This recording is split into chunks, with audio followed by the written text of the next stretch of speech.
అల్లాహ్ యొక్క వాక్యాలు మన ముందు పఠించేటప్పుడు గౌరవం, భయం, భక్తి, వినయం, విధేయత అన్నీ ఉండాలి.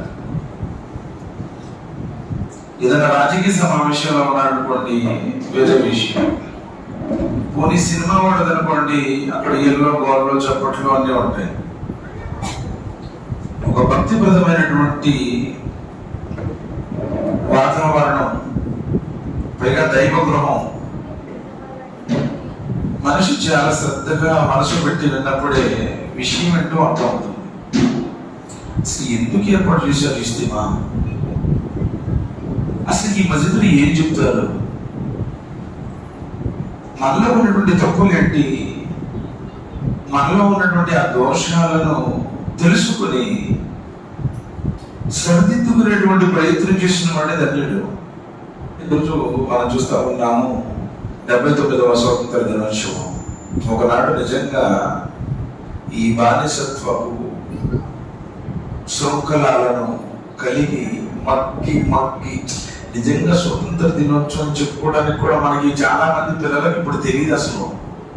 ఎందుకంటే ఆనాడు ఆ బాధలు అనుభవించిన వాళ్ళకి తెలుసు ఎంత ఘోరంగా ఉండేదో, ఎంత భయంకరమైనటువంటి పరిస్థితి ఉండేదో. పరాయి వాడి పెత్తనం కింద జీవించడం చాలా దారుణమైన విషయం. అందుకని దైవ ధర్మం కూడా బానిసత్వాన్ని దాని సంఖ్యలో ఛేదించింది. ప్రవక్త ముహమ్మద్ సల్లల్లాహు అలైహి వసల్లం వారు ఈ బానిసత్వాన్ని కోకటి వేళ్లతో పీకివేశారు.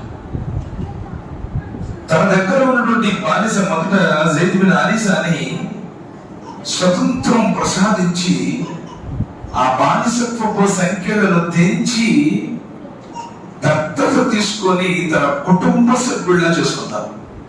ఎంత ఉన్నతమైనటువంటి విషయం అనుకున్నారు. బిలాల్ ఒక బానిస ఉమయ్య బిన్ ఖల్ఫ్ అనేటువంటి ఒక దౌర్భాగ్యుడి దగ్గర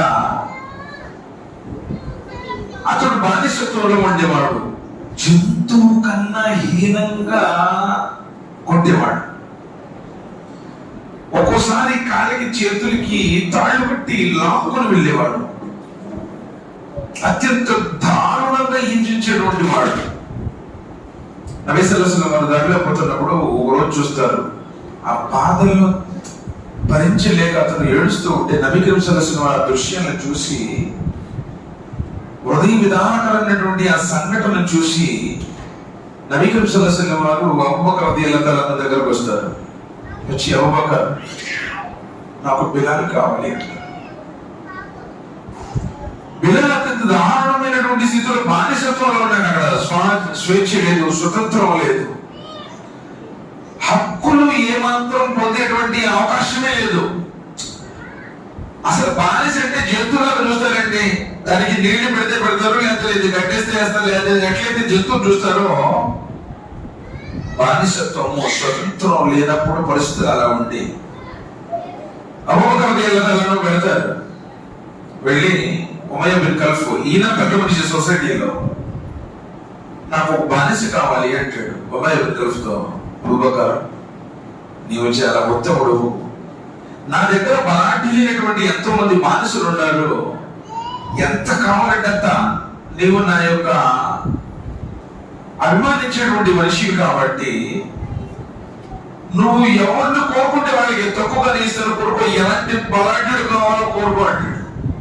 నాకు బలాఢ్యులు వద్దులే కానీ ఆ బిలాల్ ఉన్నాడే, ఆ బిలాల్ని నాకు ఇవ్వమంటాడు. ఓహో, నాకు ఇప్పుడు అర్థమైంది ఎందుకు నువ్వు బిలాల్ని కావాలనుకుంటున్నావు అని చెప్పేసి డబల్ త్రిబుల్ ఉన్న దిగిన కంటే ఎన్నో ఎక్కువ రెట్లు రేట్ చెప్పేస్తాడు. కానీ అబూబకర్ రదియల్లాహు తఆలా వారు ఆ మూల్యం చెల్లించి, ఆ పైకం చెల్లించి బిలాల్ రదియల్లాహు తఆలా వారికి స్వతంత్రాన్ని ప్రసాదిస్తారు. అప్పుడు చెప్తారు, ఉమయ్య, ఒకవేళ నువ్వు ఎంత చెప్పినా, ఎందుకంటే ప్రవక్త ముహమ్మద్ సల్లల్లాహు అలైహి వసల్లం వారు కావాలని అడిగారు కాబట్టి, నాస్తుడు పణంగా పెట్టినా సరే నువ్వు ఎంత చెప్పినా ఇతను కొనుక్కునేవాడిని అని చెప్పేసి తీసుకుని వెళ్తావు. ఒక బానిస ఎప్పుడైతే దైవధర్మంలోకి వచ్చాడో కాబా గృహం మీద ఎక్కి, ప్రపంచ ముస్లింలందరూ కూడా కాబాని గౌరవించేవారు. కాబాకి ఉన్నతమైనటువంటి స్థానం ఉంది. ఆ కాబా గృహం ఎక్కి అజానిస్తారు. నబీ సల్లల్లాహు అలైహి వసల్లం బిలాల్ ప్రదేశానికి వెళ్ళినప్పుడు ఆ స్వర్గంలో అడుగుల శబ్దం వినపడుతుంటే జిబ్రాయిల్ అడుగుతాడు, జిబ్రాయిల్ ఎవరికి శబ్దం అంటే నీ సహచరుడు బానిసత్వంలో మొక్కుతూ ఉండేవాడే బిలాల్, అతడి నడకలు నడుస్తుంటే అతడి యొక్క అడుగుల శబ్దం స్వర్గంలో వినపడుతుంది.